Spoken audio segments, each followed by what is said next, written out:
Salut mes amours, j'espère que vous allez tous très bien. Aujourd'hui on se retrouve pour la deuxième vidéo spéciale Saint-Valentin. On va pas en faire 15, hein, 2 je pense que ça suffit. Mais j'avais particulièrement envie de vous proposer un petit peu de bouffe par ici. Encore une fois une grande première, je dis ça à chaque vidéo mais tout est une grande première. Qu'est-ce que vous voulez que j'y fasse, c'est comme ça. Je vous ai concocté 3 recettes hyper simples et ce sont évidemment 3 desserts. Puisque moi dès que je pense Saint-Valentin, dès que je pense faire plaisir à Loulou, évidemment on part sur du sucré. Dites-moi si c'est le cas aussi de votre côté, en tout cas pas manqué, il a ultra validé cette vidéo. Il était très content de faire le goûteur aussi. Je pense que ça le fait un petit peu plus vibrer d'ailleurs que les post-it roses de la dernière vidéo. Mais bon, que voulez-vous, il en faut pour tous les goûts. J'espère que ce nouveau format vous plaira à vous aussi. Je vous invite comme d'habitude à aller voir l'article associé sur le blog où vous retrouverez les ingrédients pour chaque recette justement. Je vous laisse avec la bouffe et on se retrouve juste après. On commence avec un classique de chez Classique. Je voulais vous présenter un cœur coulant au chocolat que j'ai réalisé pendant l'enterrement de vie de jeune fille d'une pote à moi. Et forcément j'ai pensé à vous et un petit peu à nous, on va pas se mentir non plus. On commence par les ingrédients. On aura donc besoin de 60 g de beurre, 60 g de chocolat, j'ai choisi du chocolat au lait, 30 g de farine, 40 g de sucre, un œuf et des jolis moules en forme de cœur puisque c'est la Saint-Valentin évidemment. On préchauffe tout de suite son four à 200 degrés et puis on s'occupe de notre recette, ça va être assez rapide, vous allez voir. On commence par faire blanchir l'œuf, c'est-à-dire qu'on fouette l'œuf tout en ajoutant le sucre en même temps. On ajoute la farine petit à petit, je crois que je l'ai fait en 2 fois ici, et puis on continue de fouetter abondamment.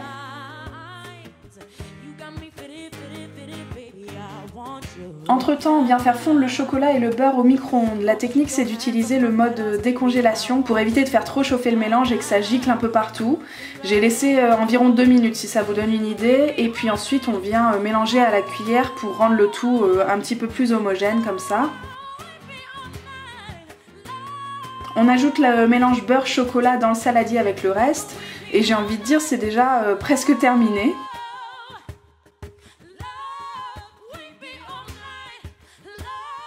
On place tout ça dans les moules. Ici ce sont des moules en silicone donc j'ai pas eu besoin de faire quoi que ce soit. Mais selon ce que vous avez chez vous, n'hésitez pas à beurrer et à fariner tous les contours pour pouvoir démouler correctement ensuite. Surtout que ça va être assez fragile. Voilà ce que ça donne. Est-ce que c'est pas trop mignon les moules en petits cœurs comme ça ?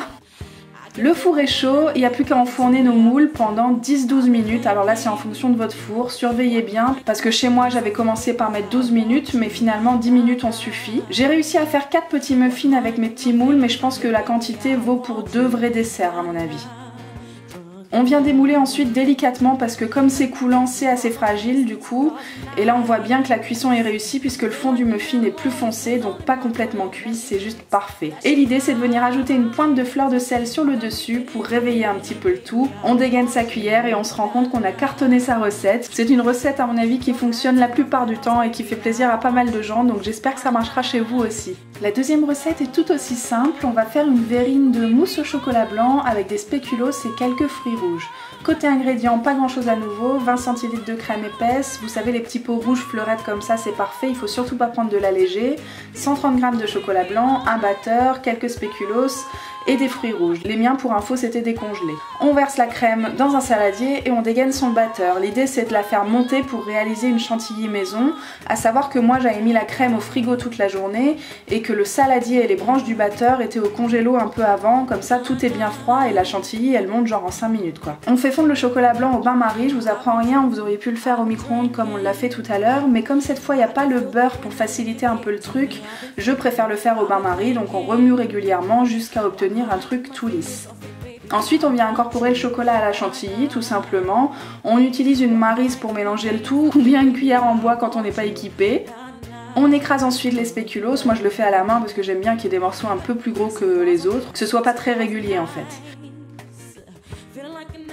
Et puis on passe déjà au montage, donc on met des spéculoos dans le fond, de la crème par-dessus, quelques fruits rouges.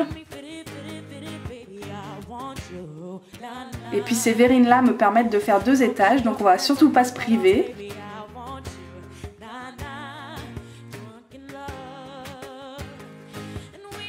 Voilà le résultat, c'est vraiment encore une fois hyper simple, hyper rapide à réaliser aussi, particulièrement efficace, moi c'est un truc que je dégaine assez souvent.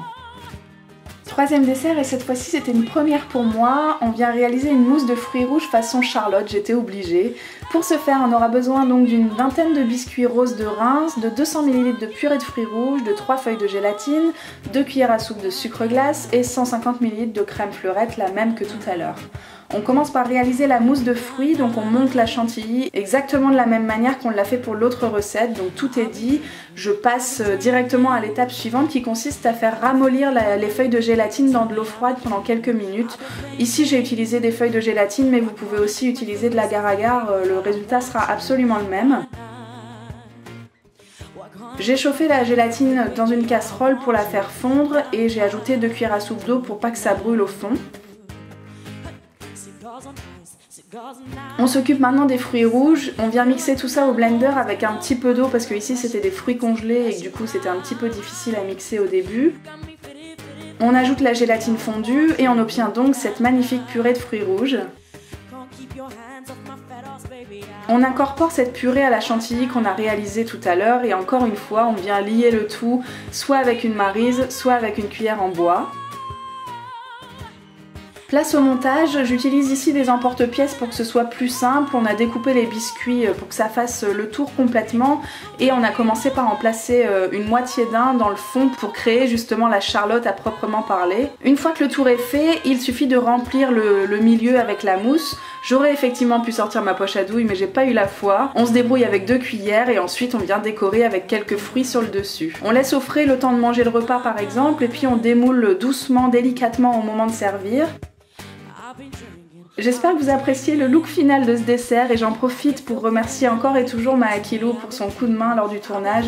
Je suis pas certaine que j'aurais réussi toute seule. Voilà les enfants, j'espère que cette vidéo vous a plu, j'espère que ces recettes vous ont inspiré et en tout cas que vous avez peut-être trouvé de quoi arroser votre soirée de dimanche. Dites-moi justement si vous faites un truc de spécial ou bien si ça va passer comme une lettre à la poste, si pour vous c'est un jour comme les autres. De notre côté il y aura probablement des copains à la maison donc j'ai envie de vous dire, pour moi la Saint-Valentin c'était plus préparer des vidéos pour vous que de la fêter concrètement le jour J. Mais peu importe. J'ai pris beaucoup de plaisir à vous proposer ce genre de truc. J'espère que vous en avez pris aussi en regardant tout ça. J'attends évidemment vos retours sur le format, sur le contenu, sur tout ce que vous voulez. Je vous embrasse très très fort et je vous dis à très bientôt. Ciao.